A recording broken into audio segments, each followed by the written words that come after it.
Hi, I'm Kate Haggerty, CEO and founder of Soul Purpose. Welcome to this week's Soul Purpose Snippet.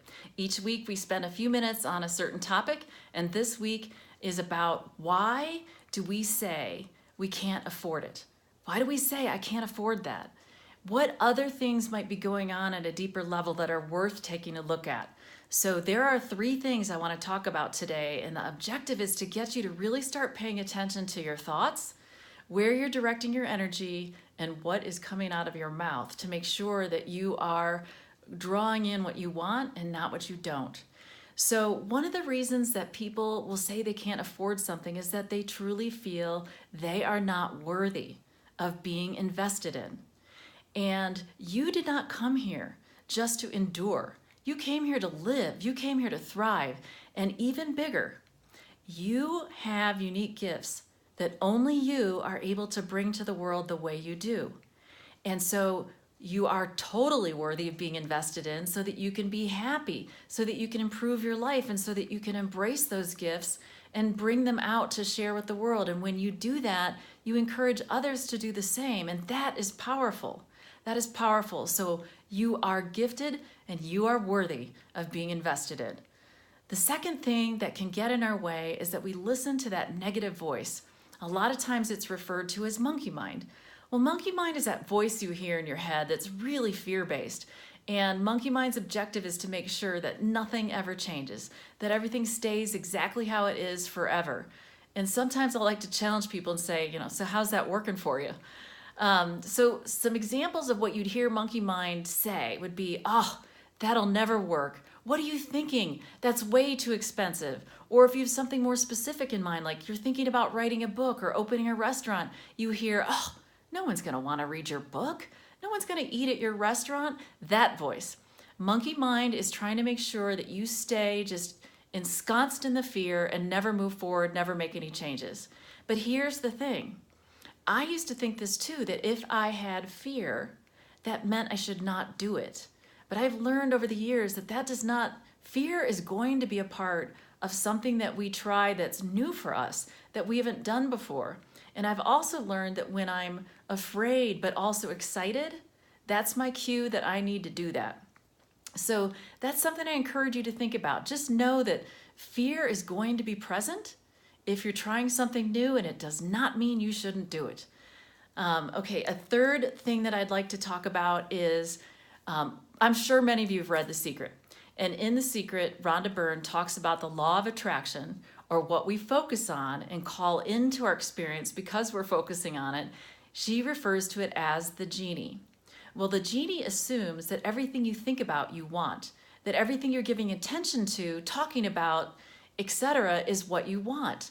And so it's so important to pay attention to what it is that you're thinking about and what it is that's coming out of your mouth, because what happens so often without us realizing it is we are hyper-focused on what we don't want. I don't want to be late. I don't want this. I don't want that. And just in focusing on that, you are giving it power and attention. So you want to make sure that you are looking at the things that you really do want. So say, for example, you have a dream car and you go by the dealership and you see it out on the lot. Instead of looking at it and kind of grimacing and going, I'll never be able to afford that, which is horrible because then you put it out into the universe that you really never will be able to. Just say to yourself, I can afford that. I can afford that. Maybe you drive by a billboard and it's advertising a vacation spot that you've always wanted to go. And so instead of looking at the billboard and thinking it'll never happen, instead look at it and say, I can afford that. Or maybe it's a dream relationship, an ideal career. The point is to really start thinking about what it will feel like, look like to have it. What will people say to you? Bring in as many senses as you can. But the key is pay attention to what you're paying attention to, and pay attention to what's coming out of your mouth so that you can catch it and shift it, because it's about shifting your mind and shifting your energy over to what you do want so that you're calling in the positive. So what I wanted to do today is really make sure that I bring up a couple of these examples to make you aware so that you'll start watching it yourself, floating above yourself, seeing what you say, what you think, so that you can choose to redirect that pattern. Next week, we're going to be talking about Mercury Retrograde. So some people may have never heard of it, And it's something that happens 3 or 4 times a year for several weeks. And it's when communication, transportation just gets all jacked up. And so we're going to talk about what is Mercury retrograde and what are the things that you should do during it and what are the things you should avoid doing, because it's coming July 26th through August 12th. So we'll be talking about that next week on the 25th so that you're ready. Lots of people ask me, so Kate, what is soul purpose? What do you do?